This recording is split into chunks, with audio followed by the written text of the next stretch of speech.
एक ही दिन में आम निवेशकों का 2,20,000 करोड़ रुपए फुर हो जाता है। और वो इसलिए क्योंकि एक ही दिन में अडानी की कंपनियों का वैल्यूएशन 2 लाख करोड़ से भी ज्यादा गिर जाता है।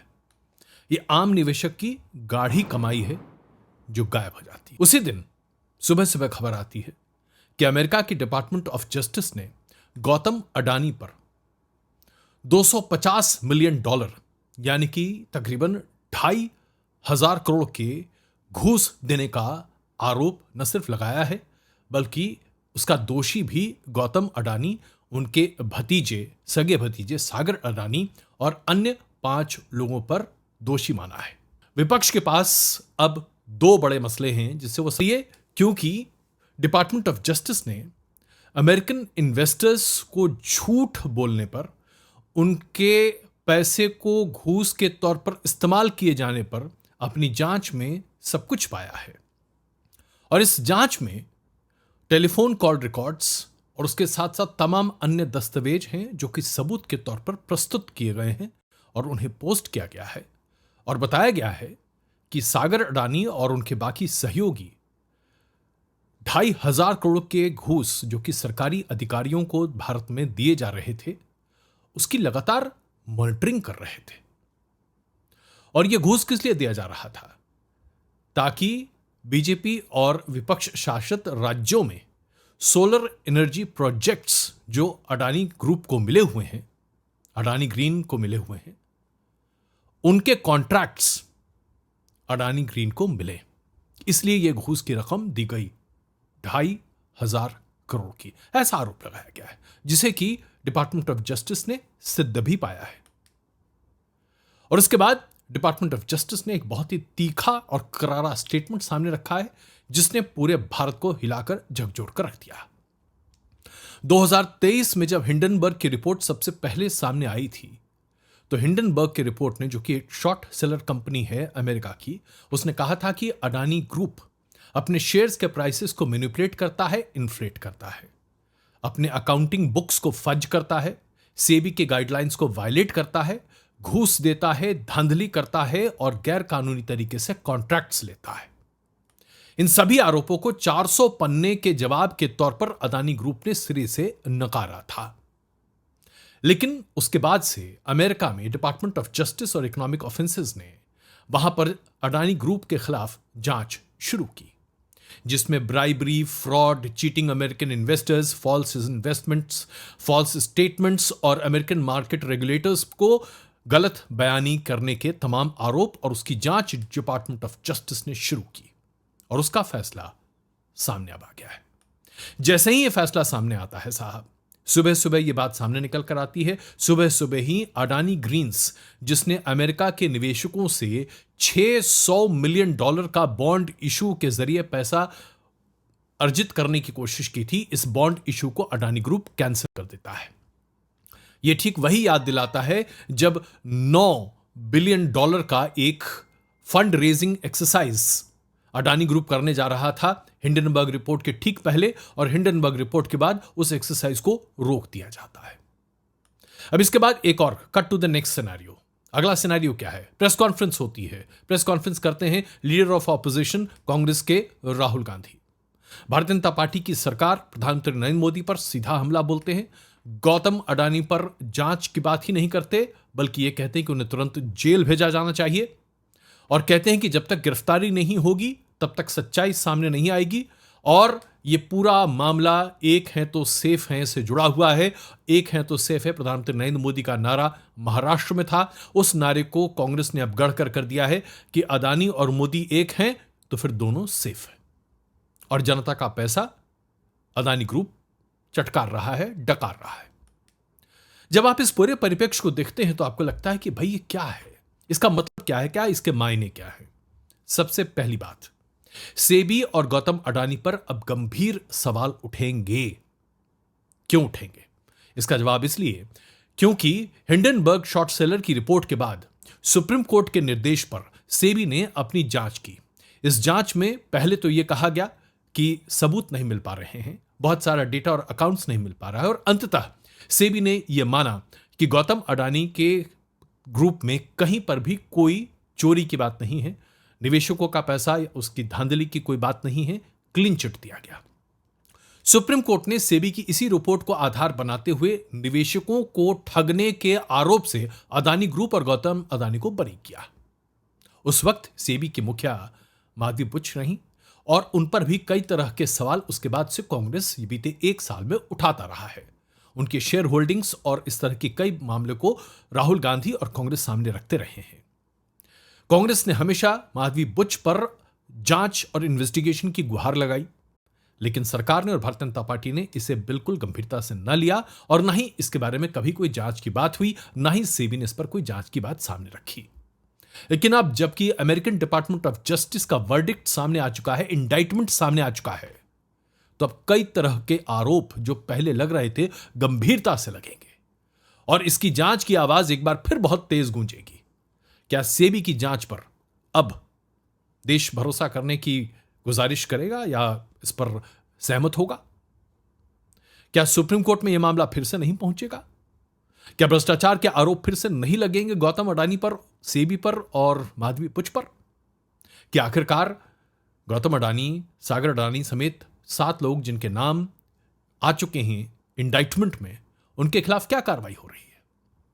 तो ये सवाल उठेंगे साहब, क्योंकि अब राहुल गांधी और पूरे विपक्ष ने रिटेल इन्वेस्टर का जो नुकसान, भारी नुकसान हुआ है, इसको मुद्दा बना दिया है। राहुल गांधी कह रहे हैं कि भाई आप आम निवेशक की गाढ़ी कमाई को उड़ा रहे हैं और इस कमाई को आप सीधे अडानी ग्रुप के पास सौंप रहे हैं और इसके साथ ही अब बीजेपी को घेरने का एक नया तरीका आपको सामने दिखाई देगा और जवाब देना पड़ेगा, इसके अलावा कोई रास्ता नहीं। तो दूसरा बड़ा मसला क्या है? दूसरा इसका नतीजा क्या निकलेगा?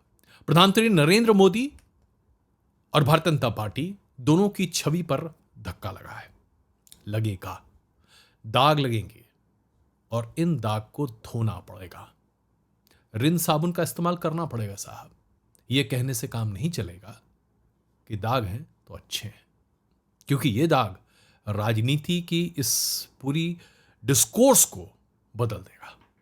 2016 से राहुल गांधी लगातार अंबानी और अडानी ग्रुप के बारे में कई तरह के सवाल उठा रहे हैं, सरकार के साथ मिली भगत के आरोप लगा रहे हैं। कहते हैं कि प्रधानमंत्री नरेंद्र मोदी इन दोनों बिजनेस हाउसेस का फेवरेटिज्म करते हैं, सरकार उन्हें फेवर करती है और जनता की गाढ़ी कमाई ये दोनों ग्रुप अपने अपने तरीके से रख रहे हैं और पूरे देश को इन दोनों ग्रुप ने अपने कब्जे में कर रखा है। खास करके अडानी ग्रुप के ऊपर राहुल गांधी और विपक्ष बहुत हमलावर है। इसको आग तब बड़े पैमाने पर लगी या मिली जब 2023 में हिंडनबर्ग की रिपोर्ट सामने आई। उसके बाद जबरदस्त हंगामा सदन में हुआ संसद के। राहुल गांधी और विपक्ष ने जेपीसी की मांग रखी कि पार्लियामेंट में इसकी जांच होनी चाहिए, ठीक वैसे जैसे बोफोर्स कांड की जांच जेपीसी के द्वारा की गई थी, जैसे कि कोल स्कैम की जांच जेपीसी के द्वारा की गई। लेकिन भारतीय जनता पार्टी और उसके साथ साथ प्रधानमंत्री नरेंद्र मोदी के समर्थन में जितने लोग खड़े थे उन सब ने इसे खारिज किया। अब राहुल गांधी ट्वीट लिख रहे हैं कि अडानी की गिरफ्तारी नहीं हो सकेगी क्योंकि यह गिरफ्तारी का सिलसिला प्रधानमंत्री नरेंद्र मोदी तक जाने वाला है। अब आप देखिए किस तरह से प्रधानमंत्री नरेंद्र मोदी पर सीधे आरोप लगाने का एक बेहतरीन मौका कांग्रेस के पास आ चुका है। अब जरा फर्ज कीजिए एक ऐसा सिनारियो, अगर यह डिपार्टमेंट ऑफ जस्टिस की रिपोर्ट 20 नवंबर से पहले आ गई होती साहब, तो महाराष्ट्र और झारखंड के चुनाव में विपक्षी पार्टियां क्या बोलती? कांग्रेस और राहुल गांधी की तो लॉटरी खुल जाती, क्योंकि झारखंड और महाराष्ट्र के चुनाव में भ्रष्टाचार एक बड़ा मुद्दा बनकर सामने आता और लिहाजा भारतीय जनता पार्टी के दामन पर आंच आता और उसका प्रभाव चुनाव पर पड़ता। चलिए अब तो मतदान हो चुका है, लेकिन इसका असर इतनी जल्दी खत्म होने वाला नहीं है। ये जो आंच है ये भारतीय जनता पार्टी के दामन पर तो लगी रही है, प्रधानमंत्री नरेंद्र मोदी के दरवाजे तक पहुंच रही है। इसलिए एक बार फिर मैं आपको याद दिलाता हूं बोफोर्स का वो जमाना जब राजीव गांधी के ऊपर बोफोर्स धांधली का आरोप उन्हीं के सरकार में रहे मंत्री ने लगाया था और उसके बाद पार्लियामेंट्री कमेटी बैठी थी, जेपीसी बैठी, जांच में कुछ भी साबित नहीं हुआ, राजीव गांधी कभी दोषी करार नहीं दिए पाए गए। लेकिन भ्रष्टाचार का दाग उनके ऊपर और कांग्रेस की छवि पर जड़ गया था। तो आज बीजेपी के सामने यह बड़ा यक्ष प्रश्न है कि उन्हें अपनी छवि को कैसे बचाना होगा। कहते हैं ना कि पब्लिक मेमोरी शॉर्ट है, लेकिन इतनी भी शॉर्ट नहीं होती। अब इसका तीसरा असर क्या पड़ने वाला है, ये जो डिपार्टमेंट ऑफ जस्टिस की रिपोर्ट और इंडाइटमेंट सामने आई है। संसद का शीतकालीन सत्र पूरी तरीके से धुल जाएगा साहब, इसके आसार प्रबल हैं। क्यों कह रहा हूं मैं? 25 नवंबर को संसद का शीतकालीन सत्र शुरू होना था। कई महत्वपूर्ण बिल पर चर्चा होनी थी, ऐसा बताया जा रहा था, जैसे कि Waqf bill, one nation one election Modi सरकार की बहुत बड़ी प्राथमिकता है। इस तरह के कई महत्वपूर्ण मुद्दों पर चर्चा होनी थी, लेकिन अब यह सब खटाई में पड़ जाएगा। सदन चलेगा, इस पर ही संदेह है साहब। विपक्ष के पास अब दो बड़े मसले हैं जिससे वो सरकार को घेरेगी। सबसे पहले जेपीसी की मांग होगी, पार्लियामेंट्री कमेटी की जांच की बात कही जाएगी, गौतम अडानी की गिरफ्तारी की मांग की जाएगी, सेबी पर सवाल उठाए जाएंगे, माधवी बुच पर सवाल उठाए जाएंगे और सरकार को घेरने की पुरजोर कोशिश की जाएगी।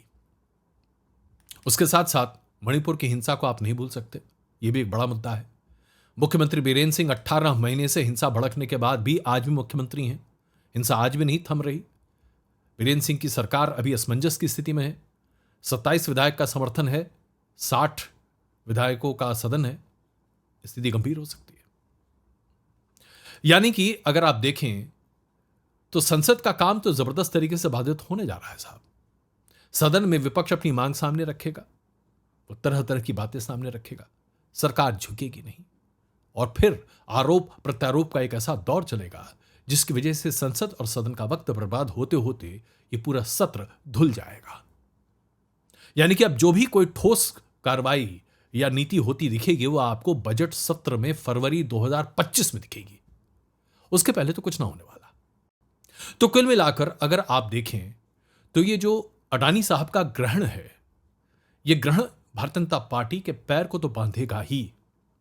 अमेरिकन डिपार्टमेंट ऑफ जस्टिस का ये इंडाइटमेंट गौतम अडानी, सागर अडानी, पूरे अडानी ग्रुप को तो घेरेगा ही, सालों तक घेर सकता है, लेकिन इसका बड़ा असर, बड़ी छाप बीजेपी के साथ साथ प्रधानमंत्री तक पहुंचती दिखाई देगी।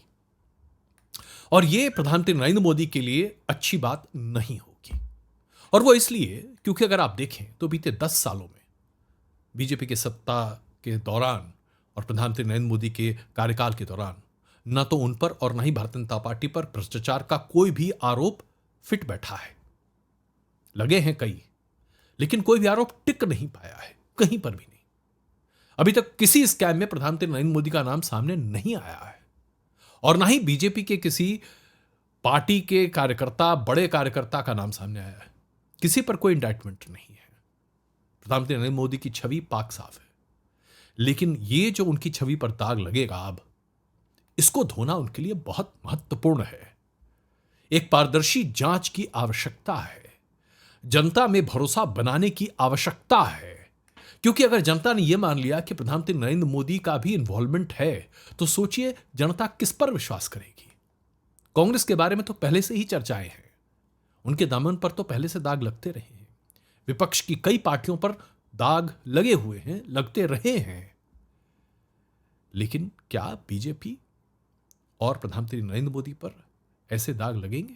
और अगर लगे तो इस ग्रहण से कितना बड़ा नुकसान भारतीय राजनीति को होने जा रहा है, क्या इसका आकलन आप कर पाएंगे? इसके बारे में भी चर्चा करेंगे।